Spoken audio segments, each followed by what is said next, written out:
गेल्या 1 ते 1.5 वर्षापासून ज्या ठिकाणी पाणी नाहीये पिण्याचं किंवा वापरायचंही म्हणा, ते ठिकाण म्हणजे पाण्याच्या व्यतिरिक्त सुद्धा अनेक समस्या असणारा प्रभाग म्हणजे प्रभाग क्रमांक 8. मी आहे सध्या प्रभाग क्रमांक 8 मधील गोकर्णा पार्क इथे. तर या माझ्यासोबत काही महिला आहेत. ताई, काय सांगाल, आपण या प्रभागामध्ये राहतात, काय समस्या आहे नेमक्या? 1.5 वर्ष झाले मॅडम, आम्ही इथं राहायला आलो आहे. पण नळ पण नाही आणि पाणी पण नाही आहे. काय करायचं आहे म्हणून तेच पाण्याचं समस्या आहे. रोड नाही आहे. अर्ध्या कॉलनीमध्ये रोड झाले, अर्ध्या तिकडे इकडं नाही आहेत. आमच्या इकडे खूप त्रास होते आम्हाला. आणि पिण्याचं पाणी जे आहे तुम्हाला, म्हणजे कशा प्रकारे मग पाणी पुरवठा होतो? आम्हाला पिण्याचा पाण्याचा दूरपर्यंत काहीच विषय नाही आहे. अर्ध्या कॉलनीमध्ये गोकर्ण पार्कमध्ये अर्ध्या इकडे पाणी यायची पाईपलाईन आहे म्हणतात, तिथे पाण्याची समस्या आहे, पाणी येत नाही. आणि आम्ही जिथे राहतो आता बरेचसे आमचे नवीन ठिकाणी घरं झाले आहेत, तिथे ते लोक म्हणतात तिथे घरं कमी आहे, पाईपलाईन तिथपर्यंत येऊ शकत नाही, तुम्ही ऍडजस्ट करून घ्या, तुम्ही पैसे भरून घ्या, तुम्ही पाईपलाईन घेऊन या म्हणतात. आमच्याकडनं शक्य नाही आहे, कारण की आम्ही पण आज तिथे 1 ते 1.5 वर्ष सगळ्यांना होऊन राहिले आम्हाला तिथे राहायला. नवीन जरी आम्ही राहिल्या, आमचे तर बरेचसे 20-25 घर झालेले आहे. 20-25 घर पण आम्हाला पाण्यापासून, पिण्याच्या पाण्यापासून आम्ही वंचित आहोत. आम्हाला पिण्याचं पाणी म्हणजे खूप आवश्यकता आहे. आणि राहिला रोडचा प्रश्न, आता हे सध्या 2 दिवस पाऊस आला, त्या 2 दिवसाच्या पावसामुळे एवढा चिखल झालेला आहे आमच्याकडे, अक्षरशः मोठे मोठे खड्डे पडलेले आहे. त्याच्यामुळे आम्हाला मुलांना स्कूलमध्ये सोडता नाही येत आहे. बरेचसे आमचे इथे म्हातारे माणसं आहेत, त्यांना प्रॉब्लेम आहे, पाठीचा प्रॉब्लेम आहे, कमरेचा प्रॉब्लेम, गाड्या चालवता नाही येत आहे, त्या पडलेत. माझे वडीलच, माझे मागं 2 वेळा माझे वडील सुद्धा पडलेले आहे, पाय म्हणजे त्या गोट्याहून गाडी स्लिप होऊन पडलेले आहे. त्यामुळे आम्हाला असं वाटतं की आमच्या रस्त्याचा आणि पाण्याचा प्रॉब्लेम सॉल्व्ह करून देणं आमची एवढीच आमची ही आहे, इच्छा आहे. तेवढं त्यांनी सॉल्व्ह करून दिलं पाहिजे. ह्या सगळ्या समस्या आहेत. तुम्ही नगरसेवक जे आता नव्याने निवडून आले त्यांच्याशी बोललेत का? हो, खूप वेळा बोललो आम्ही प्रातिनिधिक स्वरूपामध्ये. गेल्या 6 महिन्याआधी एक निवेदन तयार करून आमदार साहेबांना, नगरसेवकांना, आयुक्तांना आणि कार्यकारी अभियंता त्यांना दिलेला आहे, पाणी पुरवठा कार्यकारी अभियंत्यांना. परंतु त्याच्यावर गेल्या 6 महिन्यापासून काय, आम्ही 2 वर्षापासून त्यांना सतत ओरवली बोलत आहे. पण ते हो येईल, करू, पाहू. हा एरिया विकसनशील आहे. म्हणजे विकसनशील म्हणजे इथे खूप वर्षापासून लोक राहत आहे, 20 वर्षापासून राहत आहे. आता नवीन लोक येत आहे. हा हद्दवाढ एरिया आहे. हद्दवाढ एरियामध्ये आमदार साहेब म्हणतात का खूप निधी आला, कोटीनं, लाखोनं, अरबोनं निधी आला. हा निधी खर्च कुठं गेला हा प्रश्न पडतो. या गोकर्ण पार्कमध्ये अनेक समस्या आहेत. रस्ता, पाणी, वीज, पथदिवे रात्रदिवस सुरू असतात. रस्त्याने रस्त्याने जायचं म्हटलं म्हणजे असं वाटतं का आपण का 500 वर्षापूर्वी एखाद्या जंगलात जाते का असं वाटते. हे रस्ते बनले कुठे, हे पाणी गेलं कुठं. धरणं फुल भरलेले आहेत, काठीपूर्णा धरण भरलेलं फुल, पण पाणी पोहोचत नाही, नळ योजना नाही, यांचं नियोजन नाही.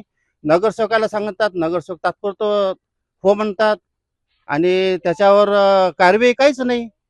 मग या गोकर्ण पार्क लोकांना म्हणून कंटाळून गेले. शेवटी त्यांना असं वाटलं की आता आता काय होईल ते होईल.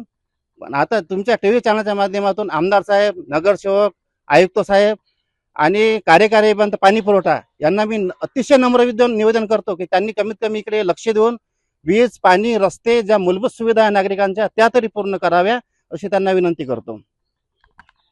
ताई, मला सांगा, जे पाणी पुरवठा आहे ते दूषित मी पाहिलेलं आहे. तर आता जो आहे पाणी पुरवठा हा कशा प्रकारचा आहे? पाण्याची अतिशय दुरावस्था आहे. या ठिकाणी जे येणारं पाणी आहे काळं पिवळं अशा प्रकारचं पाणी आहे. आम्ही तर म्हणजे या पाण्याच्या ही तर भीषण समस्या आहे. दुसरं असं की रस्ता आम्ही स्वतः तयार केलेला होता. म्हणजे आम्ही डांबरीकरण म्हणजे करून घेतलं होतं. तर आता हे जे चेंबर तयार केलेत त्याच्यामुळे ते सगळे रस्ते खोदले. बरं, ते रस्ते खोदल्यानंतर त्या ठिकाणी कमीत कमी त्यांचं थोडंसं म्हणजे माणुसकी असते की आम्ही वारंवार विनंती केली की तुम्ही त्या ठिकाणी आम्हाला मुरूम द्या, काहीतरी समस्या आमची सोडवा. पण आमची समस्या अद्यापही सोडवल्या गेली नाही.